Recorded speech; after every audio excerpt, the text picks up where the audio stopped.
Boa noite, graça e paz. Boa noite os irmãos que estão em casa e pela internet. É uma honra estar aqui na igreja, né? Minha esposa já esteve aqui uma vez, mas muito tempo. E saber que é uma igreja que tem visão missionária, né? Isso é muito importante, as igrejas têm que ter visão missionária. Eu queria deixar uma passagem que está lá em Lucas capítulo 10, versículo 3. Mas antes de ler, eu queria ler nos estudos que eu fico fazendo pela internet, que a gente tem que estar estudando, pesquisando. Eu queria falar um pouco sobre a janela 1040, que é do Portas Abertas. Numa área retangular que se estende do oeste da África até a Ásia, entre os paralelos ao norte do Equador, assim chamada de janela 1040, vive 1,6 bilhão de hindus, muçulmanos, budistas e apenas 2% de cristãos. Nessa área é onde se verifica a maior incidência de perseguição aos cristãos. Então, isso é para a gente ver como é que tem muitas missões para a gente fazer. Oração, enviando. Então, essa janela 1040 foi o André dos Portas Abertas que fez. Então, a gente precisa estar orando por esses propósitos, para Deus levantar pessoas ali naquele lugar, cheio do poder do Espírito Santo, que para seguir Jesus não é fácil. Mas quando a gente anda nos caminhos dele, se torna fácil. Lutas vão vir. Não adianta que vão vir. E tem uma coisa que nós todos precisamos saber, que precisa ser evangelizado, e todas as igrejas, eu conversei até com o meu pastor sobre isso, que são línguas de sinais. Eu falo com o meu pastor que tem que ter uma pessoa para ter um estudo para estar, que são surdos. No Brasil, estima-se que tem, no máximo, 10 milhões de surdos, e 2% diz que já ouviu o Evangelho. Então eu creio que a igreja precisa treinar pessoas para falar com línguas de sinais. Então todas as igrejas que eu creio que, se começar a fazer um propósito desse, botar pessoas para estudar, para trabalhar com língua de sinais, eu tenho uma colega minha que ela estudou só para evangelizar surdo. Então, são as coisas que nós precisamos saber. Tem muitas coisas que precisamos saber sobre o Brasil, países lá fora, que está precisando de nós ir lá pregar a palavra do Senhor. Aí, sobre a passagem de Lucas, capítulo 10, versículo 3, Jesus Cristo, fala, Ide, eis que eu vos envio como cordeiros para o meio de lobos. É uma coisa muito interessante, Deus não é superficial. Deus, ele é realista. Ele é realista, ele fala. E muito interessante, que Jesus Cristo fala, estou enviando vocês para o meio de um monte de lobo. Tem um monte de lobo aguardando vocês. Ele podia ser bem mais, chegar, ele fala que a missão não é fácil, não vai ser fácil, não vai ser tudo, mas eu estou enviando vocês por meio de um monte de lobo.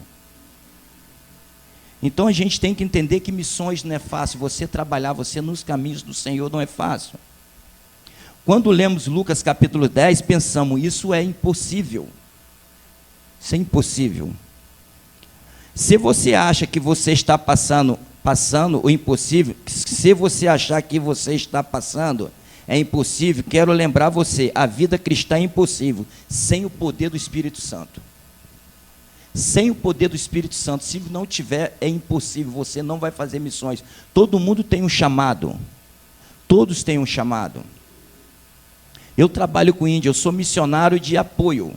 Eu trabalho no índio, trabalho no sertão nordestino, sou ex-presidiário, eu fiquei 9 anos e 11 meses preso. Sou ex-traficante, sou ex-assaltante, tem tiro no corpo. Então Deus, ele vai usar qualquer um, não importa. Ele usa qualquer um. Então, se você estiver no chamado, você está achando que está sendo impossível, você está no chamado errado. Porque Deus, quando ele chama, ele vai te sustentar em tudo.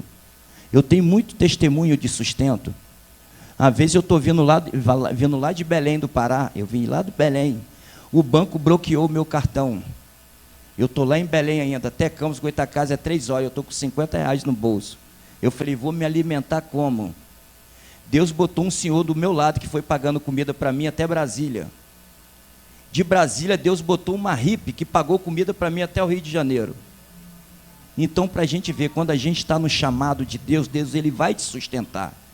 Você não precisa ter medo, mas lutas vão vir. Ele fala que é lobos. Mas entenda uma coisa, a gente não luta contra a carne e o sangue, a gente luta contra principados e potestades, dominadores deste mundo tenebroso, nas regiões celestiais. É com eles, é esses lobos que quer destruir a gente. A gente tem que ir, infelizmente o diabo usa, se você prestar atenção nas igrejas perseguidas, eu estava conversando com um pastor hoje, eu estava estudando sobre os moravianos, e falei, pastor, eu não sou cristão. Eles oraram 100 anos, sem parar, dia e noite. E tem uma história dos moravianos, que eu chorei com essa história. Ele encontrou 3 esquimós.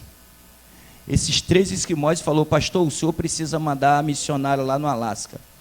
Só que ele já tinha enviado os missionários todinho. Ele foi para casa, ele teve uma visão do oleiro. Deus falou com ele sobre o oleiro. Ele foi lá no oleiro e falou, olha, eu tenho uma missão muito importante para você fazer. Mas eu tenho 3 coisas para te contar. Aí o oleiro, pastor, eu posso orar? Mas deixa eu te contar as 3 coisas primeiro. Primeira coisa, você vai sozinho, porque todo mundo já foi. E outra coisa, não tem dinheiro para te dar, você vai ter que ter o seu próprio recurso. E outra coisa, você não vai voltar mais. Ninguém sabe até hoje quem é esse missionário. Ele pediu, pastor, então por isso que eu tenho que orar. Ele orou 2 minutos. A única exigência que ele fez, me dá um par de chinelos usados. Eu creio que ele estava descalço, não sei, no livro não fala. Aí ele foi para casa. De manhã cedo, o Zinzendorf, que é o fundador da missão dos moravianos, ele foi lá na casa desse missionário, desse oleiro. Chegou lá, o oleiro não estava lá mais. Ele batendo na porta, a vizinha atendeu. A vizinha, ele saiu muito cedo, ele falou que tinha uma missão muito importante para fazer, que não precisava ser para hoje nem para mais. Ele tinha que ir. E ele confiou os meus bens. E ele foi. Até hoje ninguém sabe quem é esse missionário. Mas hoje, mais de 50% dos esquimós conhecem a palavra de Deus. Porque um só pediu um par de chinelo usado. Então a gente tem que entender, Deus ele vai te sustentar, você não se preocupa. E para a gente ficar mais animado, eu tirei umas passagens da Bíblia. Né? Essa aqui não é passagem da Bíblia, andar na vontade de Deus não isenta do sofrimento, não isenta o cristão do sofrimento. Ronaldo Lindório. Mas uma coisa temos certeza, que Jesus Cristo está com a gente. Mateus capítulo 28, versículo 20. Em Atos capítulo 5, capítulo 7 e versículo 54, fala da morte de Estevão. Então, para a gente prestar atenção, que não é fácil. Estevão deixou um legado. Estevão, ele deixou um legado. E se a gente prestar atenção, você olha o capítulo 7 de Mateus, de Atos, quando você estiver em casa, você vê a defesa de Estevão. Estevão, ele se defendeu falando da palavra de Deus, falando de Abraão. Se a gente prestar atenção, é a palavra de Deus que nos defende. A gente não precisa ter medo, mas assim mesmo, eles apedrejaram Estevão, que é Atos capítulo 7, versículo 59. E apedrejaram Estevão, que invocava e dizia, Senhor, recebe o meu espírito. Então, ajoelhando-se, clamou em alta voz, Senhor, não lhes imputes este pecado, como estas palavras adormeceu. Então, para a gente entender, a gente aprende com os missionários lá fora, eles falam, quando eles estiverem te matando, você começa a liberar perdão, para você não morrer com rancor no seu coração. Para você ver Estevão, ele pediu para Deus perdoar, para não imputar esse pecado sobre a vida dele. O que Jesus Cristo falou? Pai, perdoa eles porque eles não sabem o que fazem. Irmão, missões não é fácil. Eu ia para a minha igreja orar, eu orava de 10 horas da noite a 1 hora da manhã. E falava com Deus, Deus me tira da zona de conforto. me leva para bem longe, mas me leva para pregar a sua palavra. Me tira do seio da minha família. Ele me mandou lá para o Pará. Irmão, orar é perigoso. Deus ouve as orações. Fui parar lá no Pará. Fui ajudar a plantar uma casa de recuperação em Tomé Açu, Pará. Fiquei 4 meses. Só que nesses 4 meses a gente foi para lá, não tinha o local ainda para abrir a casa de recuperação, não tinha nada. Eu fui para lá, achamos um clube dos 20, com piscina e tudo. Começamos orando. O dono de lá soube que quem estava plantando essa casa de recuperação era uma parceria com a prefeitura. E lá tem essas guerras de prefeitura, de negócio de bandeira. Ele falou, não vou alugar para vocês mais não. Pronto. Aí eu fui para o quarto lá que eu estava dormindo sozinho e comecei chorando. Falei, Deus, já estou 2 meses aqui, até agora nada. Comecei chorando. Me dá uma resposta se realmente é para mim ficar aqui. Na hora que eu acabei de falar isso, meu telefone toca. Marcelo, a prefeita quer uma reunião com a gente agora. Arruma aí e embora. Cheguei lá. A prefeita alugou um lugar lá dentro do mato e ela deu suporte de tudo. Porque andar na vontade de Deus, Ele vai trazer tudo o que a gente quer. Mas vai ter luta. Vê Estevão. No Atos, se a gente prestar atenção, o livro de Atos não acabou. A gente está em Atos hoje. As perseguições começaram. Tem perseguição, vai ter luta. Não adianta se você falar, vai ser fácil. Eu falar para você que é fácil, não é. E eu lá em Tomé Açu, eu no meu quarto chorando, sentindo saudade da minha família. Olha o que veio no meu coração. Você não orou para tirar do seio da sua família? Então essa é a missão. A gente precisa ir pregar a palavra de Deus. Mas como fala, né? Envio vocês no meio de lobos. Eu e minha esposa, a gente faz um trabalho na Cracolândia. E eu lá entregando comida lá na Cracolândia, ainda um dia que a gente chegou lá, o cara agarrou no meu telefone. Eu falei, pai, larga meu telefone. É um lugar triste, é triste, você chora, é crianças. Hoje mesmo me chamaram para ir, que hoje o projeto está lá na Cracolândia. É um lugar difícil? É. E para você trabalhar com pessoas que vivem em situação de rua, você tem que ter chamado. Se você não tiver chamado, você vai se escandalizar e vai abandonar Jesus Cristo. Porque mente demais. Eu sou ex-usuário de droga, eu usei droga há 25 anos. Eu era manipulador, eu manipulava. Eu andava com capacete falando que minha moto acabou a gasolina sem ter moto. Só para arrumar dinheiro. Dependente químico é manipulador. Chora, faz tudo. Eles são manipuladores. Então você tem que ter chamado. Para você trabalhar com índio, você tem que ter chamado. Porque não é fácil. Uma senhora que se diz que é da aldeia do Xingus, mandou uma mensagem para o meu telefone. Eu estou falando isso para vocês verem que não é fácil. Ela mandou uma mensagem para mim no telefone e falou, olha só, você me conhece? Eu falei, não. Eu sou missionária de frente da Xingu, eu trabalho contra a evangelização do índio, porque vocês são a praga no nosso meio. Eu falei, amém, glória a Deus. Aí ela começou puxando conversa comigo. Eu falei, por que você tem esse ódio de evangelizar os índios? Porque vocês querem acabar com a cultura do índio. Eu e o missionário Claudinho, que faz trabalho no índio, o que a gente mais fala, quando a gente dá palestra lá, a gente mesmo fala para eles, vocês mesmos estão acabando com a cultura de vocês. Para quem não sabe, tem aldeia que o crack já chegou em aldeia. A cocaína, tem a cocaína que já chegou. A gente estava lá no Estembé, lá em Capitão Poço, no Pará, o cacique mesmo falou que tem aldeia lá que o crack já está na aldeia. Irmão, onde que eu falo? Não, se você falar, eu estava conversando com o pastor hoje, cada dia que passa vai piorar. Tem gente que fala que tem que botar exército, marinha, pode botar. Só vai dar jeito quando Jesus voltar. O mundo jaz do maligno. Mas Jesus Cristo fala, tente bom ânimo, eu venci o mundo, a gente também pode vencer. Irmão, a igreja que não evangeliza, ela precisa ser evangelizada. Aquele que não está desesperado de levar outros para o céu, é porque realmente ele não está indo para lá. Desesperado que eu falo não é você sair igual um louco, é arder no seu coração por alma. Porque se a gente sabe que existe um céu, um sossego eterno, a gente vai fazer de tudo para levar mais pessoas junto com a gente. A gente não vai querer ir sozinho.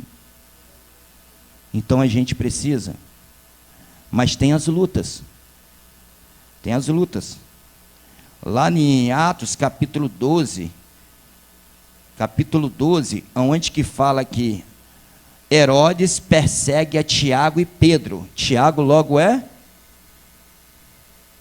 degolado. E Pedro é preso. Mas tem uma coisa muito interessante. No versículo 5, a igreja estava em oração. A oração é muito importante para um missionário. A oração é muito importante para um evangelista. A igreja é muito importante estar intercedendo para os missionários que estão no campo missionário. E Pedro foi solto, porque tinha a igreja chorando, clamando por eles. Tem uma passagem na Bíblia que Deus fala, né, que ele olha lá de cima, procura um que se coloca na brecha. Ele não acha um. Eu creio que ele está lá agora, Jesus Cristo ao lado direito, olhando para esse culto aqui, falando: só quero um que se coloque na brecha. Os moravianos oraram 100 anos, 7 dias por semana, 24 horas, nunca pararam. Nunca. Então a gente tem que entender.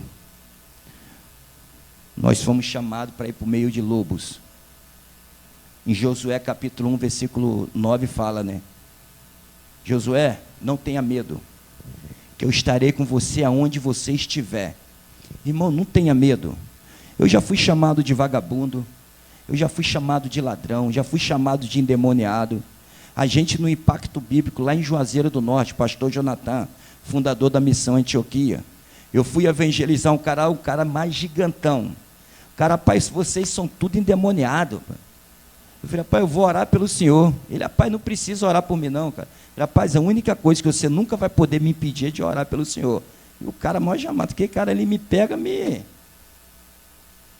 Quando eu tô lá no Impacto Bíblico, ou Visitação de Deus, ou Movimento Nacional de Evangelização do Sertão Nordestino, Impacto Bíblico, Visitação de Deus, é tudo no Movimento Nacional de Evangelização do Sertão Nordestino.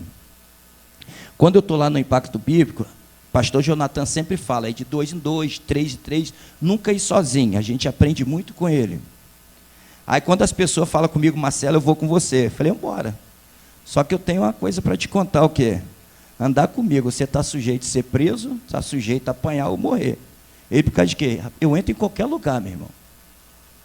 Eu vou em qualquer lugar. Eu entrei dentro de um velório, mas entrei sem intenção nenhuma. A gente lá na cidade de Crato, estou vendo se eu ver uma porta aberta, eu entro. Olha, se não tiver cachorro, eu entro. Entrei, na hora que eu entrei, um velório de uma meninazinha, pequenininha no caixão. Eu parei, fiquei paralisado e fui voltar. Veio uma voz, foi uma voz, o meu coração falou: o meu coração, aquele que lança a mão do arado e olha para trás não é digno do reino do céu. Voltei e preguei dentro do velório. Aí na hora que eu entrei, encontrei outro velório de outro senhor, preguei dentro do velório. Então a gente tem que ser ousado. Quem era mais ousado na Bíblia? Paulo. Mas Paulo apanhou, Paulo foi apedrejado, Paulo foi para a prisão, todo arrebentado, e foi cantar louvor. Imagina, presta, né, pastor? Fui cantar louvor. Então a gente tem que entender, ó, Atos capítulo 14, do 19 ao 22, Paulo é apedrejado. Então o que é que eu quero dizer isso para vocês, irmão? Não é fácil. Isso que aconteceu com Paulo pode acontecer com a gente também. Porque só é naquela época, não é hoje não. Você vê os irmãos lá fora. Eu vi uma postagem uma pregação de pastor Mário Freitas, fundador da Mais. Só trabalha com igreja perseguida. Eu tive uma honra de ter um seminário com aquele cara. Eu, em frente dele, eu não sou nada. Um dos PC, eu acho que foi na China que ele teve. Sabe o que falou com ele? Pastor Mário Freitas, eu não lembro se foi na China. Não ora para acabar a perseguição não, que senão a gente vai ficar igual os crentes brasileiros. Ora para que nossas costas aguentam. Olha só, para não acabar a perseguição. Tem uma mãe de um rapaz que foi degolado, foram entrevistar ela, e a senhora está triste? Não. Por que a senhora está feliz? Porque meu filho morreu como um Marte. Ele até na morte ele não negou Jesus. E tem hora que a gente nega por pouca coisa.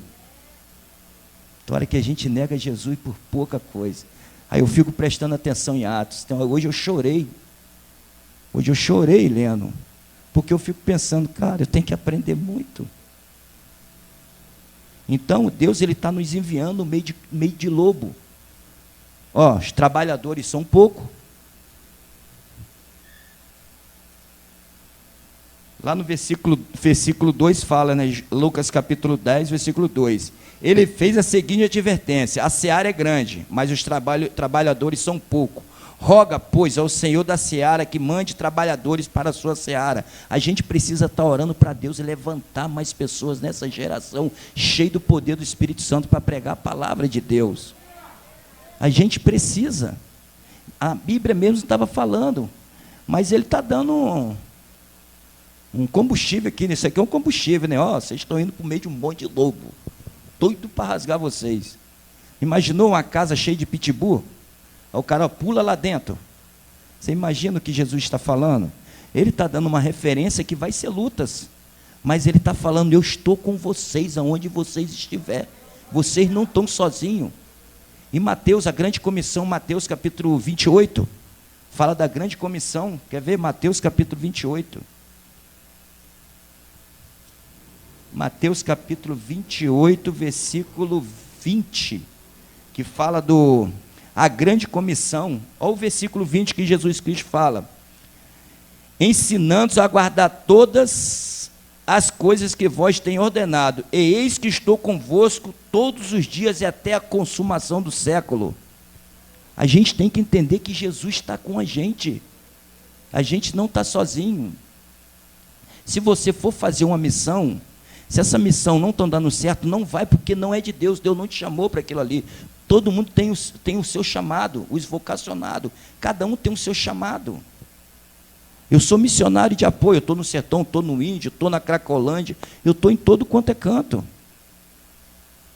Eu vou dar um testemunho que aconteceu aqui para você ver. Quando a gente está no chamado de Deus, Deus ele sustenta. A gente fomos fazer uma missão nos índios Pataxó, Itaju Colônia, sul da Bahia. 6.000 para 7.000 moradores nessa cidade. Só que eu sou pintor, eu trabalho de pintura. Eu recebi R$300, minha mãe cuidava da minha filha. Aí eu tirei os R$30 do 10%. O pastor pediu dízimo. Irmão, seja fiel no dízimo. E você está falando quem trouxe seu dízimo. Se você trouxe seu dízimo, você volta para a sua casa. Porque o dízimo não é seu, é do Senhor. Você tem que devolver que é dele. Aí eu pensei, eu só estava com R$30. A gente ia viajar depois do culto. Às 10 horas, depois do culto. Eu falei: rapaz, se eu der meu dízimo, eu vou ficar sem dinheiro. Mas se eu também não der, eu estou roubando Deus. Falei: quer saber, eu vou dar meu dízimo. Eu acabei de dar meu dízimo, fui para o banheiro. O diácono, um amigo meu lá, Cacau, foi tremendo me seguindo. Ele: Marcelo, o quê? Calma. Deus o quê? Mandou te dar esse dinheiro. Me deu R$150. E a outra irmã me deu mais 35. Dali eu tive um sonho com os índios Pataxó. Eu falei com o meu pastor: vamos que vai acontecer muita coisa nessa cidade. Que eu tive cada sonho. A irmã do pastor Alex teve uma visão de um índio que matava, e ela foi lá falar isso para o índio. Irmão, aconteceu muito milagre nessa cidade. Distribuímos 600 Bíblias. Eu acho muito importante, igreja, distribuir Bíblia. André, do Portas Abertas, ele distribui Bíblia. Bíblia é muito importante. Você sabia que tem povos aí que até hoje não tem a Bíblia, nem o Primeiro Testamento, nada ainda escrito? Chegamos lá nos índios Pataxó. A gente está na praça cantando louvor. É uma cidade de bruxaria, tem um bruxo dentro da caverna lá no morro. Começamos a cantar louvor na praça e levamos uma tabaca. Nisso um macumbeiro ouviu, porque lá tem muito centro de macumba. Para vocês verem que andar na vontade de Deus, no chamado que Deus te chamou para aquilo ali, vai acontecer milagre. Um macumbeiro ouviu. O macumbeiro foi lá na praça e falou: eu sabia que não era macumba, porque na hora que eu comecei a ouvir, veio uma paz muito grande no meu coração. E ele entregou a vida a Jesus Cristo ali na mesma hora. E ele estava lá no culto, e hoje ele é da igreja. Mas nisso, uma irmã atrás de mim está gritando: irmão. Falei: mamãe está chamando vocês. Aí eu chamei Léo, vamos ali que tem uma irmã chamando a gente ali para ir lá na casa dela. Eu não sabia da situação, a gente não sabia o que a gente ia encontrar. Na hora que Deus usa Léo muito em cura. Léo ora 5 horas todo dia. Ele ora 5 horas todo dia. Fomos lá, chegamos lá, encontramos a Índia Neide, Pataxó, travada na cama, daqui para baixo não mexia mais, há 7 anos. Ela só ficava assim. Aí ela começou a falar que ela sentia muita pontada no corpo dela sendo furado com um monte de, tipo assim, um monte de agulha, alfinete entrando no corpo dela. Falei, a senhora crê que Deus cura a senhora? Eu creio. Então Deus vai curar a senhora hoje, a senhora vai andar. E começamos orando. Ela mexeu a mão. Aí a gente falou para a filha dela, ela fazia isso? Ela, não, mamãe está 7 anos aí. Foi indo, e ela foi levantando. Na hora que ela levantou a mão, ela se manifestou um demônio. E o demônio começou a falar, o que vocês vieram fazer aqui? Vieram me apurrinhar? Eu já estou 7 anos aqui, é eu que furo ela todinha. Tem um bonequinho cheio de alfinete, o nome dela, cheio, e eu que furo ela todinha. E começando, demônio vai sair, demônio a gente não entrevista, irmão. Demônio a gente expulsa. Tem gente que é entrevistador de demônio. Você não tem que dar ouvido a demônio, você tem que expulsar ele. Jesus Cristo falou, eu te dou poder para você expulsar demônio. Eu te dou poder para você pisar sobre todo o poder do mal. Então está com a gente não tem que ter medo. Você acredita que levamos mais de 40 minutos para aquele demônio sair? Só sei que todo mundo da praça foi para lá. Você não sabe o que o demônio fez. É eu que deixo ela assim, senão ela faz isso aqui. Jogou a perna dela lá em cima. Eu falei, eu vou socar esse demônio. Mas se eu socar, eu arrebento a cara da mulher. E começamos orando. Aí o meu pastor, ele é psicólogo clínico. O que o meu pastor fez? Foi no ouvido dela e começou a falar, Neide, luta com a sua mente. Luta com a sua mente. Ela, não vou deixar, vou fazer ela dormir. Neide, luta. Meu pastor não deu ouvido ao diabo. A gente não tem que estar ouvindo às vozes contrárias. Você vê Ana não deu ouvido a Penina. Ana só foi para os pés do Senhor. A gente não pode dar ouvido, você não vai conseguir. Irmão, ora. Não dá ouvido a vozes contrárias. E ele começou, Neide, luta com a sua mente, luta, ela apagou. Na hora que ela apagou, ela voltou mexendo a perna. Vocês não, porque eu tinha o vídeo dela. Vocês não sabem como é que está Neide, estava ficando cega. Vocês não sabem como é que está Neide. Neide hoje anda. E é uma coisa muito interessante, Deus me deu uma direção de catar santo dentro da casa dela. Eu falei, rapaz, a gente acompanhamos aquela mulher 3 dias. Eu e Léo. A gente, Deus me deu uma direção. Tem alguma coisa de santo aqui? Ela tem. A gente pode quebrar tudo. Meu filho pode quebrar tudo que vocês quiserem. Em cima da cama já começamos a tirar um monte de bonequinho. Na beirada da cama. Ela nos deu uma gaveta cheia de altar de santo de foto. Porque lá era muito. É muito. E eu saí quebrando, tacando fogo na rua e tudo. E no dia desse Itaju Colônia foi muito interessante. Deus me dava uma direção de tal rua. Aconteceu outra coisa, eu estou falando para vocês andar no propósito de Deus. Se Deus te chamou para aquilo, vai acontecer. Vai acontecer coisas que você não vai entender nada. Os irmãos, o pastor e o Léo, Marcelo, vão aonde? Eu falei, me segue. Ele, você está levando a gente para onde? Meu irmão, me segue, vamos embora. Ele é aqui, essa rua aqui. Encontramos uma menina sentada. Ela, eu sabia que vocês iam vir aqui hoje. E a menina começou a dar pulo, chorando, entregou a vida a Jesus Cristo. Então, para você ver, andar no propósito de Deus. Mas se eu falar que luta não tive, que eu chorei, que eu já fui xingado, fui chamado de ladrão, fui entregar um folhetinho ao cara, o cara, não quero não. Ele, pai, me dá aqui, deixa eu olhar aqui. Eu sabia que a igreja, pai, tu é um vagabundo, tu é ladrão, pô. E no centro cheio de gente. Tu é um ladrão, pô, seu vagabundo, quer me roubar? O outro é gente na estrada, o outro, rapaz, não dá ideia esses caras não, que esses caras é tudo ladrão. É lutas. Esteva, o que a gente vai deixar? Qual o legado que a gente vai deixar? Vê os discípulos. Alguém na Bíblia teve vida fácil? Qual o legado que nós vamos deixar para essa geração, se Jesus Cristo não vier antes?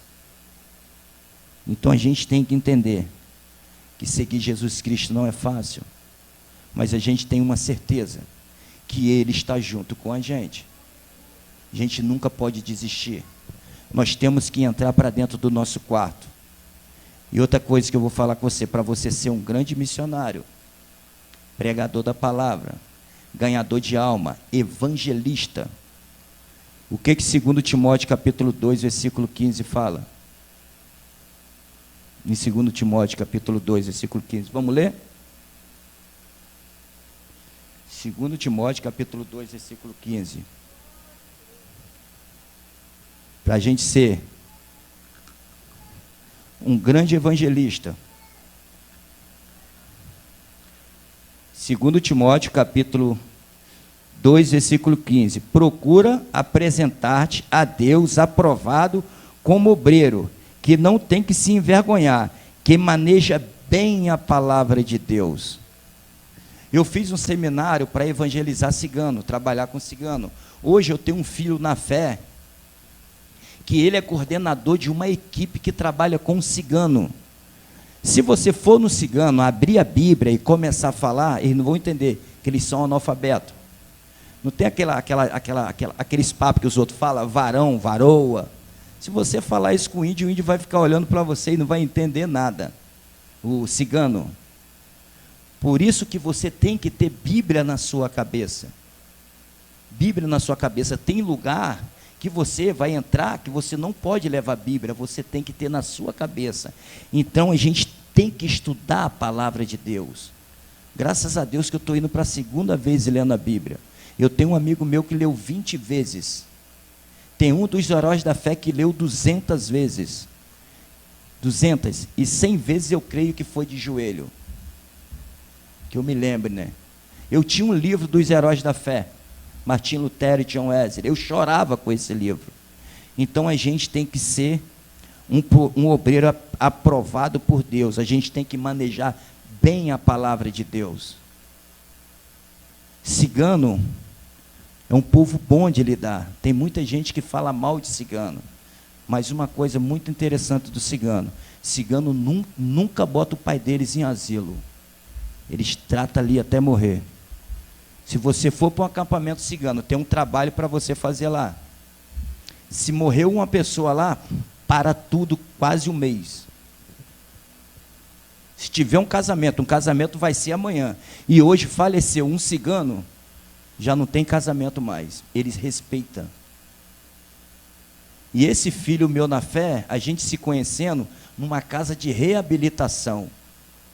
Se conhecemos numa casa de reabilitação. Quando eu me internava em casa, eu tenho 8 internações em casa de reabilitação. Quando eu me internava em casa de recuperação, eu comia Bíblia, eu lia Bíblia. Os outros falavam, quer conhecer um cara que está lendo a Bíblia? Vai lá naquele quarto. Eu lia bastante Bíblia. Aí nisso, eu estava orando, eu saí do quarto. Saí do quarto, eu vim andando. Nisso que eu vim andando, João Lucas chegou para mim e falou, irmão, vem cá. Como que eu faço para me entregar minha vida a Jesus Cristo? Eu peguei e falei, para de fumar. Ele, então eu vou pegar o meu cigarro e dar para o irmão. Eu falei, não. Você não vai passar o seu mal para outra pessoa. Bota fogo em tudo. Aí ele foi lá em seu Cláudio, que é o conselheiro da casa de recuperação, falou, seu Cláudio, me dá um fósforo aí que eu quero queimar uma parada ali. Seu Cláudio, queimar que parada, rapaz? Seu Cláudio, eu estou me entregando a minha vida a Jesus Cristo hoje. Ele foi lá, tacou fogo. Você sabe com quem que João Lucas casou? Com a filha de seu Cláudio. Esse rapaz da casa de recuperação. Você sabe quem são eles hoje? Coordenador de uma equipe que trabalha com cigano. Para você ver quando Deus tem um propósito. Se conhecemos no centro de recuperação. E a mãe dele morreu no braço dele. A mãe dele usava droga, fumava maconha, morreu. Ele falou comigo, Marcelo, se eu não tivesse entregado a minha vida a Jesus Cristo, eu ia matar muito, por causa da morte da minha mãe. Mas eu agradeço muito a Deus, que hoje eu sou missionário. E a esposa dele está ganhando agora o 2º filho. Então, quando a gente está num propósito de Deus, tudo vai acontecer. Lutas vão vir, mas Ele vai passar junto com a gente. Ele vai andar junto com a gente. A gente tem que andar na palavra de Deus. E andar no que Ele falou. Vai, eu não sei, não estou sozinho. Tem uma passagem que fala que Pedro andou sobre as águas, né? Pedro, ele não andou sobre as águas. Sabia que Pedro não andou? Se teólogo vê isso, falei, vem outra heresia aí. Não. Ele andou no vem de Jesus Cristo. A gente anda no vem de Jesus. A gente anda na palavra que Jesus Cristo falou. Se Jesus Cristo falou, vem, vai. Se Jesus Cristo falou, vai, vai. Ele andou, foi no vem de Jesus. A gente anda, é no vem. A gente anda no vai. Vai que eu estou com você. Mas ele estava com fé. Quando ele tirou o olho de Jesus, ele afundou. E assim mesmo Jesus foi lá e segurou. Vem, eu vou te ajudar, vamos para o barco junto comigo. Então a gente anda na palavra, na ordem que Jesus Cristo faz. Tem uma missionária que ela estava na Amazônia, fizeram uma pergunta para ela, a senhora teve um chamado? Ela, não, eu li uma ordem e obedeci. Ide por todo mundo pregar o evangelho a toda criatura, ensinando, batizando, fazendo discípulo, e não tenha medo, que eu estarei com vocês. E para a gente fechar, eu queria ler um pedaço de um livro que fala sobre os moravianos. Sobre os moravianos, que fala: desenvolveram um movimento de oração nas 24 horas dos dias, nos 7 dias da semana, por 100 anos.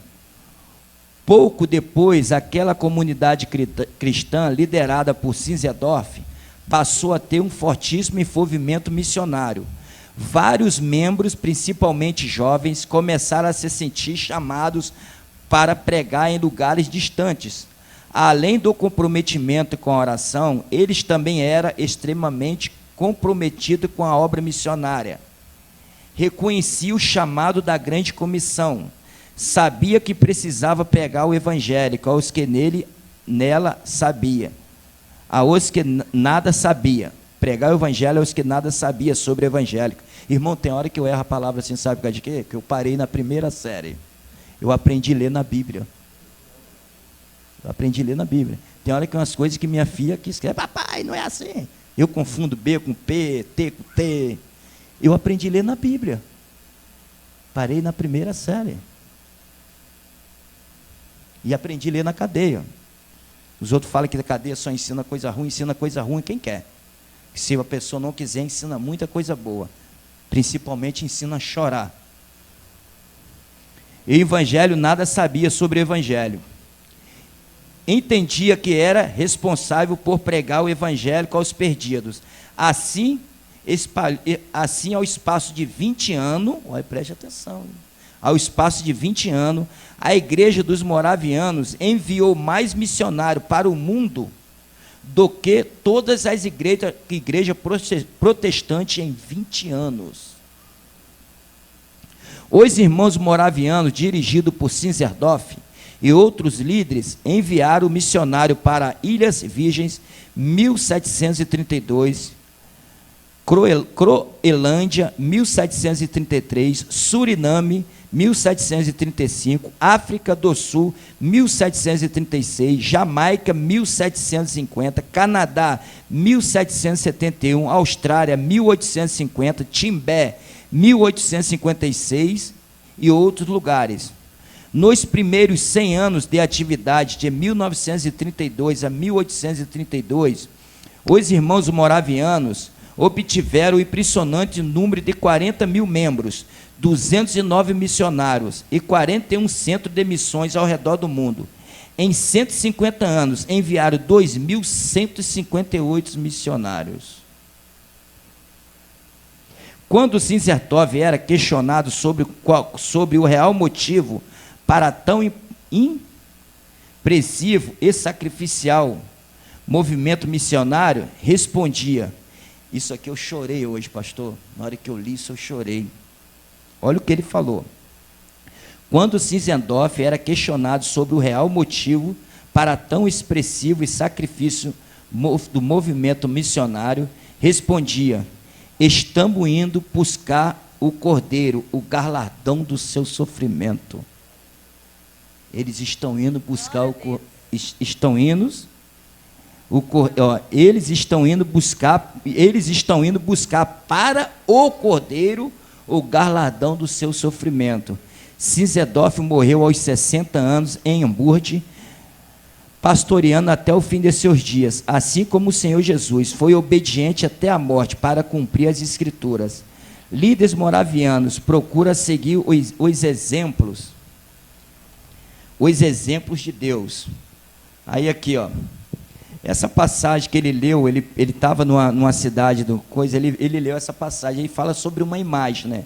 Uma imagem que ele viu, né, de Jesus com uma coroa. Isso é uma simbologia. Ali que ele começou a prestar atenção que ele precisava pregar. O emblema da igreja moravianos é o Cordeiro de Deus, com a bandeira da vitória, que é o emblema, né? Com a bandeira da vitória, cercado pela inscrição: o nosso Cordeiro já conquistou, vamos segui-los. É o emblema da igreja: o nosso Cordeiro já conquistou, vamos segui-los. Nicholas Sinzendorf, em uma de suas viagens, ao visitar um museu, viu um quadro do Senhor Jesus Cristo coroado com um espinho e uma inscrição: eu tudo fiz por ti, que fazes tu por mim? É forte isso, né? O que nós estamos fazendo para Jesus Cristo? Para Ele receber a recompensa dEle. O que nós estamos fazendo? Estamos sendo uns cristãos rebeldes? Estamos sendo uns cristãos só dias de não e dias de não? Estamos sendo cristãos aqueles cristãos que vai ou não vai? Estamos sendo aqueles cristãos que estamos passando na rua, está vendo um irmão ali sofrendo, a gente não para conversar. Tem pessoas que estão passando do nosso lado na rua, que está chorando, só está aguardando uma palavra, e a gente não faz nada. E os moravianos, eles davam a vida. Isaías capítulo 53, versículo 11, o lema deles era esse capítulo, Isaías. Para a gente fechar, vamos ler. Por que eles falam sobre a recompensa do Cordeiro? Esse era o que eles tinham no coração deles. Era através dessa palavra que eles faziam o que eles faziam para Jesus Cristo. Isaías 53, 11. Eles viram o fruto do penoso trabalho de sua alma. Ele verá o fruto do penoso trabalho de sua alma e ficará satisfeito. O meu servo, o justo, com o seu conhecimento, justificará muitos, porque as iniquidades deles levaram sobre si. Eles tinham esse versículo como lema deles, os moravianos. Então a gente tem que entender, a gente precisamos ir lá buscar a recompensa do Cordeiro, por tudo que ele fez naquela cruz, por tudo, ele sofreu, e ele fez tudo por nós. Deus teve mais amor a nós do que até o próprio Filho. Então a gente precisa buscar a recompensa do Senhor. A gente precisa lá clamar, a gente precisa chorar por alma, a gente precisa entrar para o nosso quarto, chorar por alma, clamar por alma. Deus, eu quero alma. Deus, me leva para pregar, me leva nos perdidos. Eu oro há 4 anos para mim ir para o Afeganistão. Tem gente que fala comigo: vai para lá, vai morrer. Como que eu vou morrer se eu já estou morto? Só está chegando o dia da minha morte, a gente já está tudo morto. Já tem o dia, já tem a hora, já tem um caixão, já tem as pessoas que vai ficar no velório, a gente já tem tudo, irmão. Tem tudo. Então a gente tem que entender, vamos buscar a recompensa do Cordeiro. Vamos buscar. Eu era um perdido. Ninguém dava nada por mim. Eu mesmo não dava nada por mim. Nada.